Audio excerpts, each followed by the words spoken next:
कर्नाटक की उडुपी सीट पर पिछले कुछ विधानसभा चुनाव से दो दलों बीजेपी और कांग्रेस के बीच ही मुकाबला होता आया है।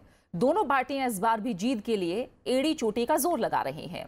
शिरूर मठ के चुनावी दंगल में उतरने से इस बार मुकाबला और भी रोचक हो गया है, लेकिन रोजगार, पानी और पर्यटन जैसे स्थानीय मुद्दे जीत के लिए अहम भूमिका निभा सकते हैं।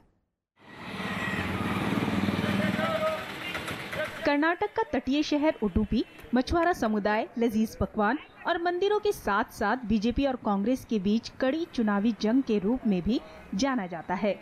विधानसभा चुनाव में कांग्रेस उम्मीदवार और स्थानीय विधायक प्रमोद माधवराज का मुकाबला बीजेपी के दिग्गज उम्मीदवार रघुपति भट्ट से है। 2013 में हुए पिछले विधानसभा चुनाव में रघुपति भट्ट के उम्मीदवार न होने से माधवराज ने आसानी से जीत दर्ज की थी, लेकिन पानी की कमी और बेरोजगारी जैसे मुद्दों ने इस बार मुकाबला और कड़ा कर दिया है। स्थानीय विधायक पर रोजगार, पर्यटन और विकास के कामों की अनदेखी का आरोप है।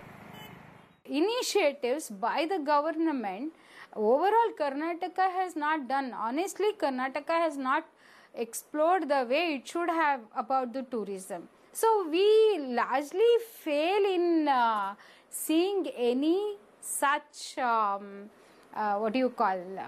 such kind of infrastructural development. दूसरी तरफ विधायक प्रमोद माधवराज ने अपने ऊपर लगे आरोपों का बचाव किया है।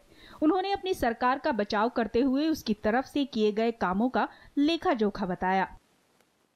Now we have sanctioned a 270 crore project to improve the water's availability in Udupi, and we are planning to bring water from Varai, which is 40 kilometers away, through pipeline and feed the people of Udupi with water.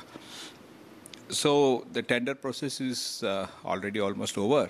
So by the time the elections are over, the work will start. So that will permanently solve the water problem. स्थानीय शिरूर मठ के पहली बार चुनावी अखाड़े में आने से इस बार चुनाव और भी दिलचस्प हो गया है। मठ के लक्ष्मीवारा तीथा स्वामी के चुनाव मैदान में उतरने से कांग्रेस और बीजेपी के लिए मुश्किलें खड़ी हो गई हैं। हालांकि स्वामी बीजेपी से टिकट की आस लगाए थे, लेकिन टिकट न मिलने पर उन्होंने मैदान में निर्दलीय उतरने का फैसला किया। रजत केन के साथ ब्यूरो रिपोर्ट, राज्यसभा टीवी।